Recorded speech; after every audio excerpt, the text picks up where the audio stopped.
Legislators do. I mean, it's a function even in the 7 states that only have one member of the House of Representatives because their legislatures are very involved in this process. And essentially, this has been a state function, as you know, and the states have sat down and appoint a commission of some sort or another, which is going to do their reapportionment. That worked reasonably well over the years, and then all of a sudden computers came along, and now the science of this is quite precise.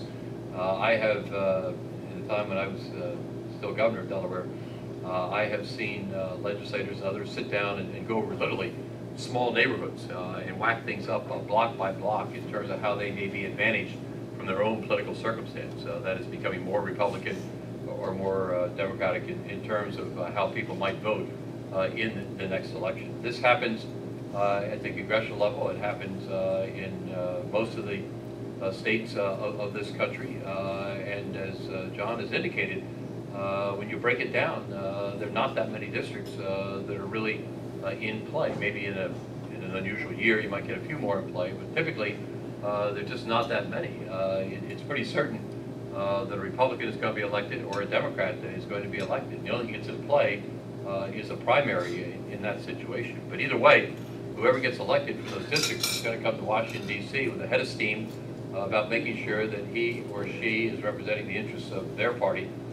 And for that reason, that's how they're going to go about legislating when they get here. They don't necessarily want to talk to the people on the other side. If you want to advance in your party, better be a very partisan politician in terms of where you are, or you're not going to become a leader in this day and age. How Denny got there, being a fair guy, I have no idea.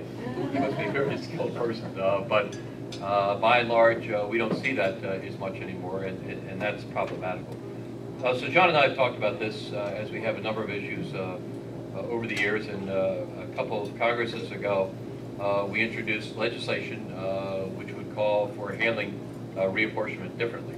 And I must say here that a number of the states have come to the right conclusion on this. They are doing their reapportionments with bipartisan commissions, sometimes judicially appointed. We're starting to see that, and I don't have that exact number. It was bigger than I thought. I checked on it the other day, and a variety of states are starting to do this more and more.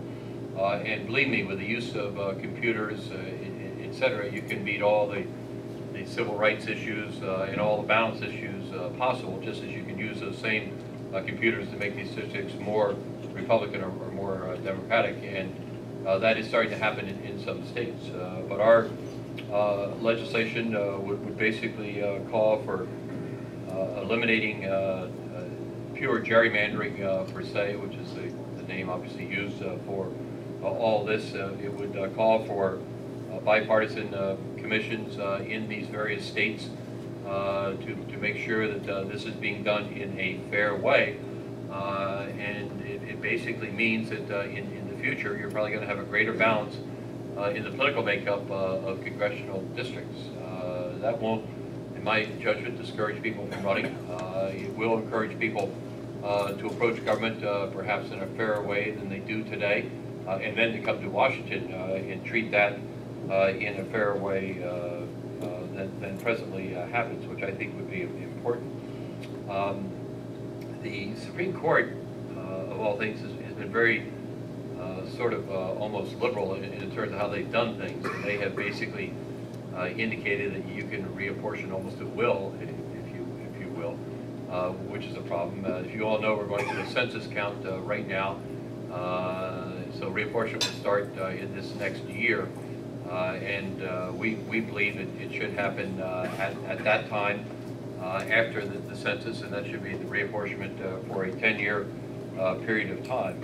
So that is part of what we are trying to do as well. We are trying to give voice to those who might disagree with somebody politically. We are trying to reach out and make sure that all the people are represented in the various districts in this country, and the people who are elected understand that they are representing all the people in those various districts. And my hope is that when people come to Washington, D.C., they will realize that just voting with a political party is not necessarily the right answer. What the right answer is to sit down and attempt to work together in your party and the other political party, or even a third party if that is the case, and work out solutions which are in the best interests of this country. All of a sudden, I think things like dealing with the horrendous debt of our country, the deficits which we have, could be managed if indeed both parties realize that that is something that the public wants, and if you work on it, you're not necessarily going to create a political demise of your own by doing so, and we can start to move forward with more balanced legislation than we presently have. We've also, as John indicated, introduced a transparency bill, which would essentially allow all of this to be made public in terms of what is being done, so that the public has some input with respect to dealing with the issues of reapportionment, understanding what that particular process is. Now, I'm speaking about the Congress of the United States, but remember that in each of your states, they also have the same process. In my judgment, that's one of the very reasons you don't get this done, is the states are not willing to give that up.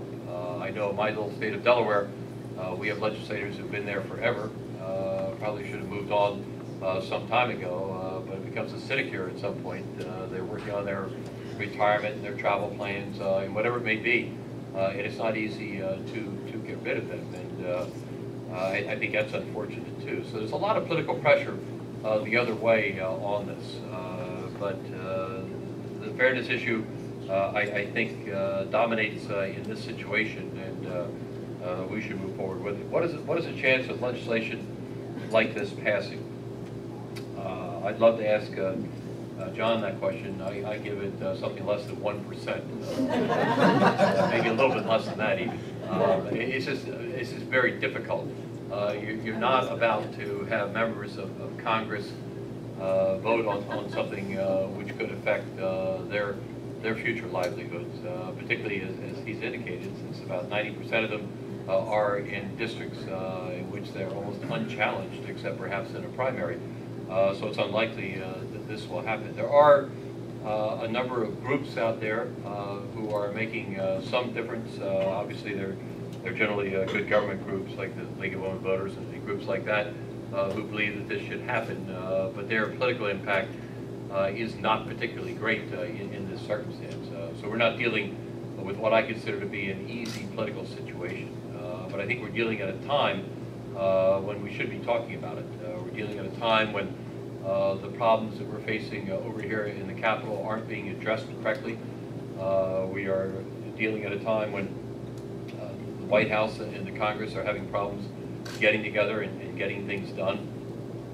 And my sense is that there might be a greater public awareness of this than is typical. And of course, the census seems to irritate some people. I've never quite understood why the census causes some people to almost riot and throw things at census takers or whatever it may be, but for whatever reason it seems to be controversial.